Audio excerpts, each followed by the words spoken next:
allumage des buzzers, hein. Sinon ça marche pas. Patrice, Elisabeth, Étienne, Jean-Jacques, c'est bon, on peut y aller. Première question, quel monument parisien, inauguré le 29 juillet 1836, Étienne? L'Arc de Triomphe. Ah oui, bim.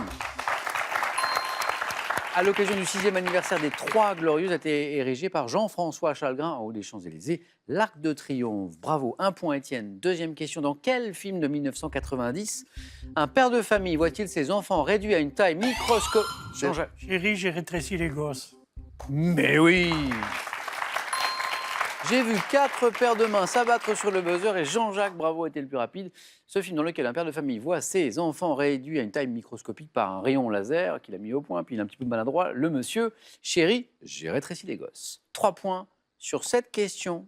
Écoutez d'abord la citation de tous les hommes que je n'aime pas. C'est certainement mon mari que je préfère. C'est sympa. À quelle femme de lettres, fille du Nico...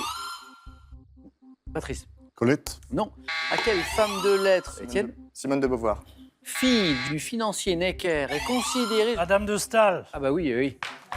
Il nous manquait un indice important, là.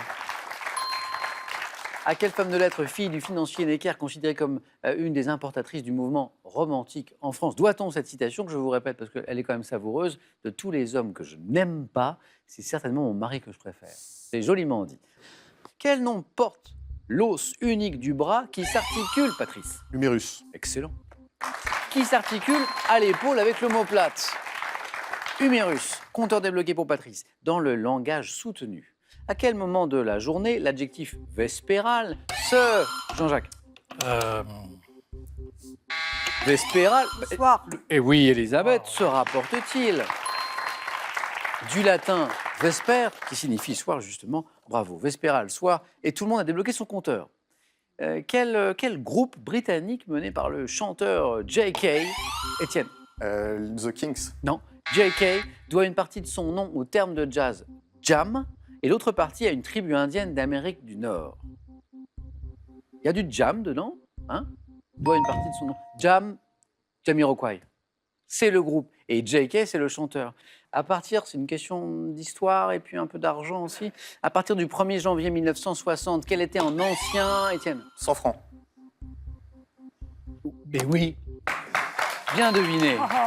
Quel était en ancien franc la valeur d'un nouveau franc? 100. 100 anciens francs pour être tout à fait précis. Oui.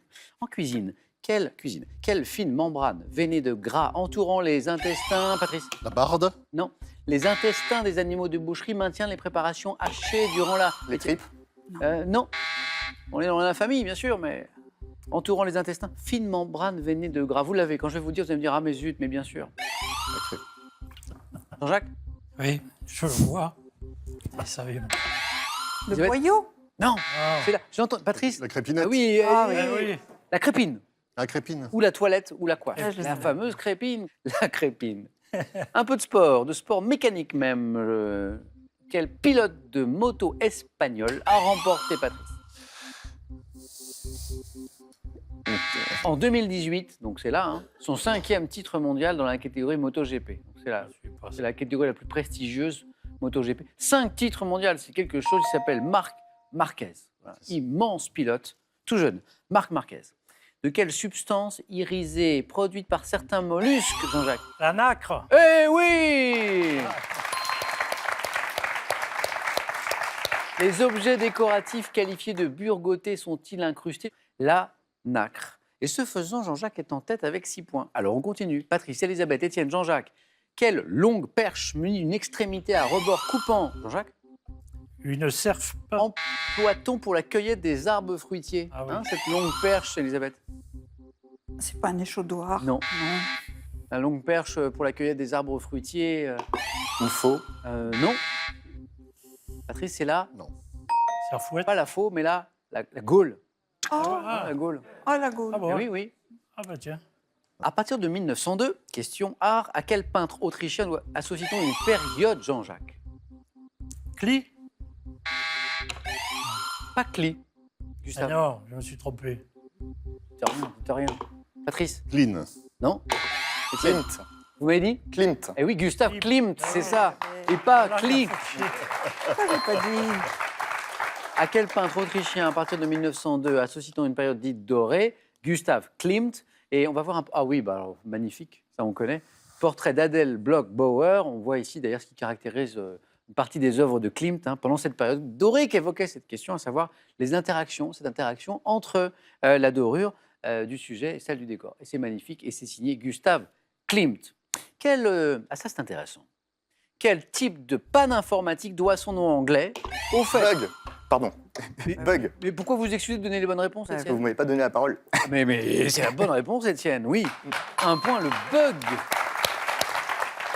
Alors, la question est vraiment intéressante parce que je pense qu'on va tous apprendre quelque chose.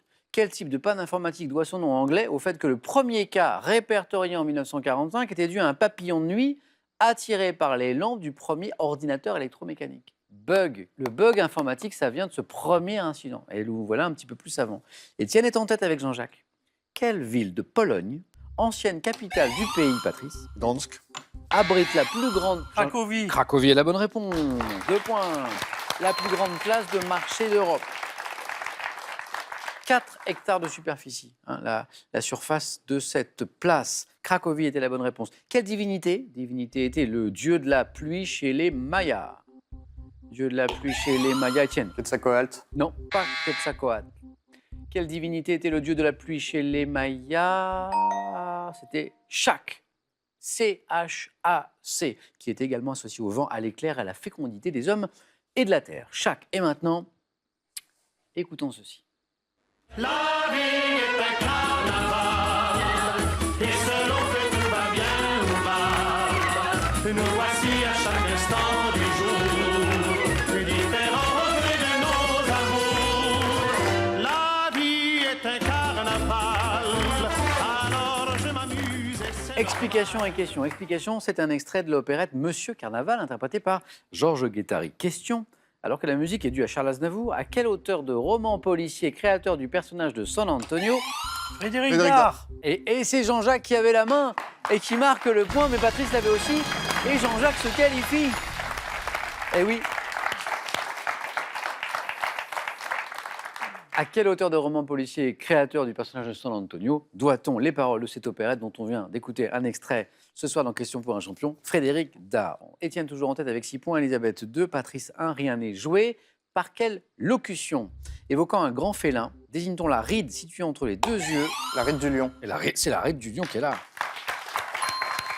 Et qui s'accentue avec l'âge. Ride du lion.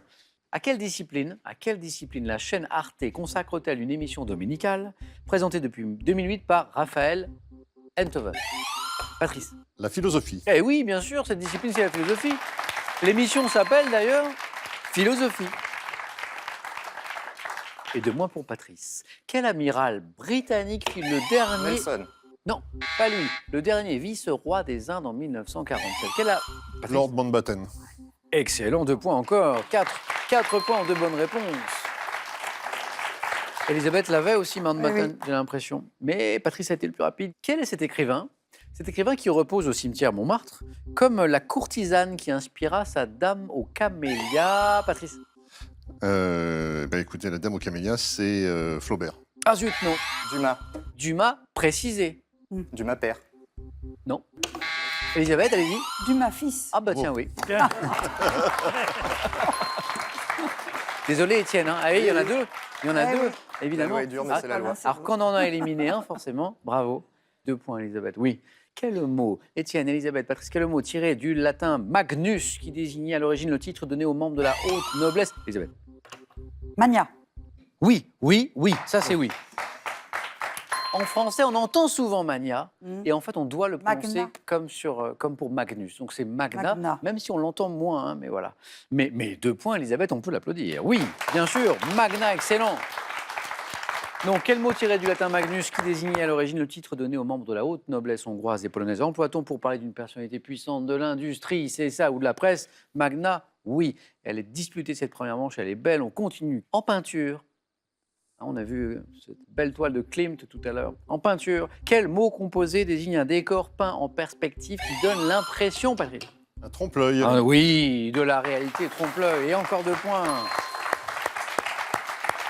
À New York, Ah oui, vous connaissez ce gratte-ciel. Quel gratte-ciel à structure d'acier construit en 1902 par l'architecte Patrice? Chrysler Building. Pas celui-ci. Par l'architecte Burnham, Étienne. L'Empire State Building. Non plus. Doit son nom à sa forme en fer à repasser. Flatiron. Exactement. Fer à repasser. Flatiron Building. Magnifique. Magnifique immeuble building avec cette forme si particulière. Quel nom composé d'origine anglaise désigne une boisson frappée à base de lait? Patrice? Un ice cream. Non. Et Étienne? Un milkshake. Un milkshake, oui, Étienne, c'est bon. Boisson frappée à base de lait aromatisé, le milkshake. Étienne était aux portes du 4 à la suite depuis un moment déjà. La porte ne voulait pas s'ouvrir et ça y est, c'est fait. Étienne qualifié. Tout va se jouer entre Elisabeth et Patrice et peut-être sur cette question. Quel terme désigne la partie d'un film où sont indiqués le nom et la fonction de Patrice? Générique. Me donne la bonne réponse, c'est bon. Oh là là. Bon courage. Merci Patrice, allez-y. Alors Elisabeth, c'était une première manche qui avait des allures de finale. Hein, Oh, vous avez je vu, ne sais c'était pas. vous étiez au bord. Elisabeth, ça a été un plaisir de jouer avec vous. Un grand merci. Bon retour à Roselle et ce cadeau est pour vous. L'homme-moderne.fr vous offre le scanner 3 en 1 qui numérisera en un rien de temps vos diapos, négatifs et même vos photos papier sur une carte SD. Partez en voyage avec ce livre qui retrace les chefs-d'œuvre des plus grands architectes du XXe siècle. Il est accompagné de l'art moderne et contemporain pour poursuivre l'aventure en peinture. 4 à la suite dans un instant, mais attention, j'ai ça pour vous à la maison, une nouvelle question pour gagner 2 voitures. 2 voitures pour 2 d'entre vous. Je vous rappelle la question de ce soir, une histoire de pêche à la crevette. Quel accessoire est utilisé pour la pêche à la crevette? Vous savez, quand on retrousse le bas de son pantalon, là. 1, une estafette. 2, une épuisette. Voilà. Quel instrument? Quel accessoire? Bonne réponse, 3243 pour le téléphone, par SMS, 1 ou 2 au 7 10 20 et tirage au sort parmi les bonnes réponses. Félicitations à Patrice, à Étienne, à Jean-Jacques. On joue maintenant au 4 à la suite.